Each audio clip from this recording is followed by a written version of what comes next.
just finishing up or getting moving on the deck, the back deck. Like every other boat project, this one is I like to call it a nut puncher, but we're coming to conclusion here soon. I have it dry assembled. It's not quite done yet. It's not actually assembled. We just put everything together. The beams are done. It's just, I have kind of a temporary rail underneath to hold it up on the boat. And we're gonna, obviously do something with the fiberglass and make something more permanent. But the way I chose to do it is I did the old pencil trick with the carpenters do. It's not like a solid deck, because some of the complaints that people mentioned was that this gets inundated with water. So I'm trying to, so if you see here with that pencil in between, it's kind of like not discouraging, designed to discourage standing water in between there. So that water should just fall out. We're gonna finish it up and round out those corners that you step on and everything. We're gonna really seal those beams up. And I think I'm gonna put some boat drains underneath. I'll explain a little bit of that when I go under there. But basically that's kind of how it will go.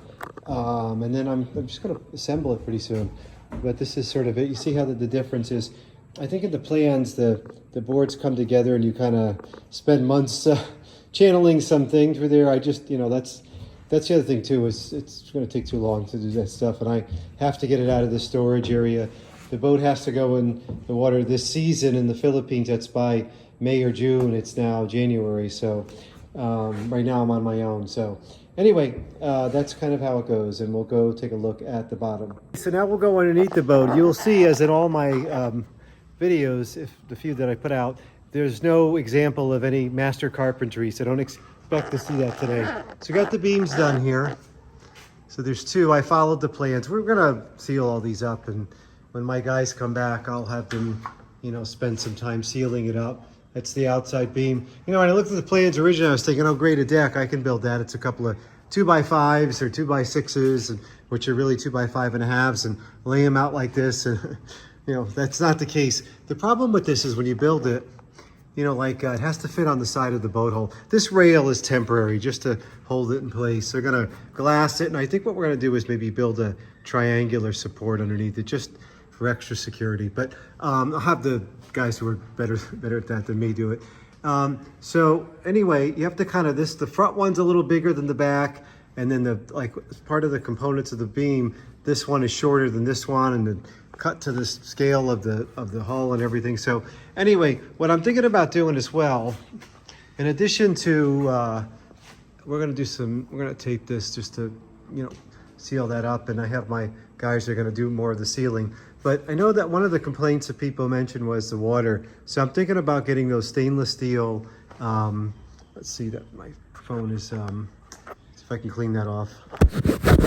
Okay, back. All right, so I'm thinking about getting some stainless steel, those drain plugs you find at the back of boats, and putting them there. They have to be sealed on with a wrench and epoxy.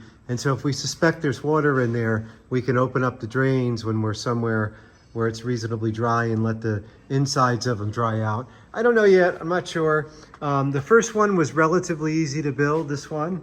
And so I thought it was so easy that I'm just gonna skip a few steps and consolidate everything. And it was, I'm thankful that no one was around to witness that spectacle, because what I forgot, well, I didn't forget, but I had boards here, because when you clamp the top, this here we're gonna fill in. When you clamp the top, the bottom gets a little narrower.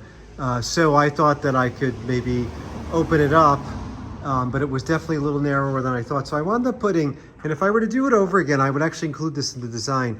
I scrambled, I had a few of these left, short ones that were left over from the cuts. So I cut them into little squares and I slid them inside. I did this in a matter of moments. I slid maybe about one every 1.5 feet or so inside there just to pry it open. And then I did I quickly epoxied them in place.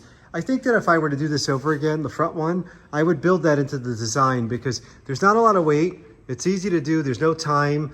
You have the boards laying around anyway, because usually there's, that's the way I cut these, there's a couple of feet left over on every piece of wood that you get. That's why the plans sometimes, when they tell you need this and that wood, it's not accurate 100% in the real world, because that you don't have the they don't give you the boards the way you have to, the boards come in different shapes and sizes. So you have to sometimes have leftovers. So I used the leftover of these and I kind of slid them up in here and I epoxied them real quick. So every, 1.5 feet, there's like a little support structure in there, like the main beams. And I think that probably would give it more strength, and it would definitely prevent it from flexing this way and certainly from twisting. So I probably don't need it, but I think that for I was literally epoxy everywhere. The beam fell off the bench. Again, it was like all three stooges rolled up in one.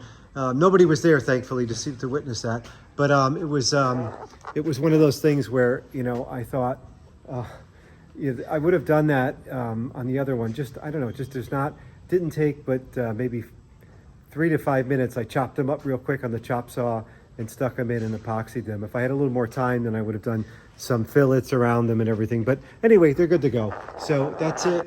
I'm either going to take it apart and rebuild it with all the epoxy stuff and glassing, or I might just put it together, epoxy it, and then have my guys, when they come back, fix it all up and make it look nice and do all the sealing and everything then. So, anyway, the interesting thing about this is that I was trying to think, after I put this, how am I going to put it together and leave it on the boat and take it off? Because we have to separate it and bring it out.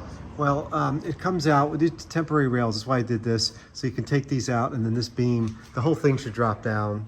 Obviously not, we don't want it to fall, but it'll come down, and we'll be able to take it out, and then when we put it back together, when we reassemble it.